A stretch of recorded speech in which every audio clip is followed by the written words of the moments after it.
پچھلے 50 سال سے ہم لال حویلی کے باہر رات 10 بجے 11 بجے جشن آزادی مناتے ہیں اور سارا راولپنڈی سارا پاکستان اس کو دیکھتا ہے، لیکن بدقسمتی دیکھیے اور حکمرانوں کی نااہلی، نالائکی اور کم عقلی دیکھیے کہ ابھی سے ہمارا سٹیج اٹھانے کے لیے پولیس آ گئی ہے، لفٹر آ گئے ہیں، ٹریفک پولیس آ گئی ہے، اور میں اپنے لوگوں کو کہنا چاہتا ہوں کہ 13 اگست کو میں پہنچ جاؤں گا انشاءاللہ، اگر اللہ کو منظور ہوا تو ایک تاریخی جلسہ ہوگا اور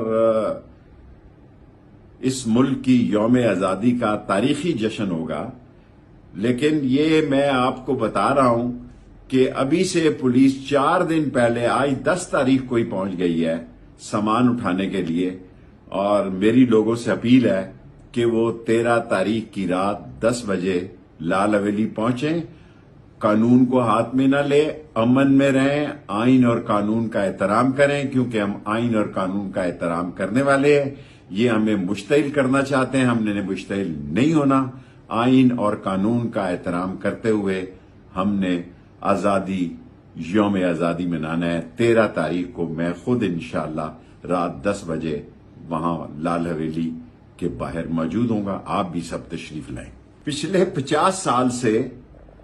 ہم لال حویلی کے باہر رات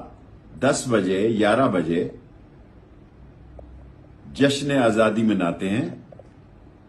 اور سارا راولپنڈی سارا پاکستان اس کو دیکھتا ہے، لیکن بدقسمتی دیکھیے اور حکمرانوں کی نااہلی، نالائکی اور کم عقلی دیکھیے کہ ابھی سے ہمارا سٹیج اٹھانے کے لیے پولیس آ گئی ہے، لفٹر آ گئے ہیں، ٹریفک پولیس آ گئی ہے،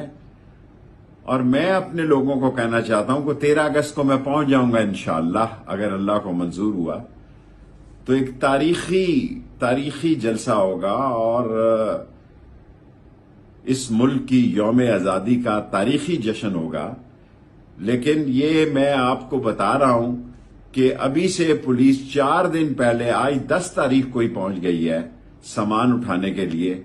اور میری لوگوں سے اپیل ہے کہ وہ 13 تاریخ کی رات 10 بجے لال حویلی پہنچیں، قانون کو ہاتھ میں نہ لے، امن میں رہیں، آئین اور قانون کا احترام کریں، کیونکہ ہم آئین اور قانون کا احترام کرنے والے ہیں۔ یہ ہمیں مشتعل کرنا چاہتے ہیں، ہم نے مشتعل نہیں ہونا۔ آئین اور قانون کا احترام کرتے ہوئے ہم نے یوم آزادی منانا ہے۔ 13 تاریخ کو میں خود انشاءاللہ رات 10 بجے وہاں لال حویلی کے باہر موجود ہوں گا، آپ بھی سب تشریف لائیں۔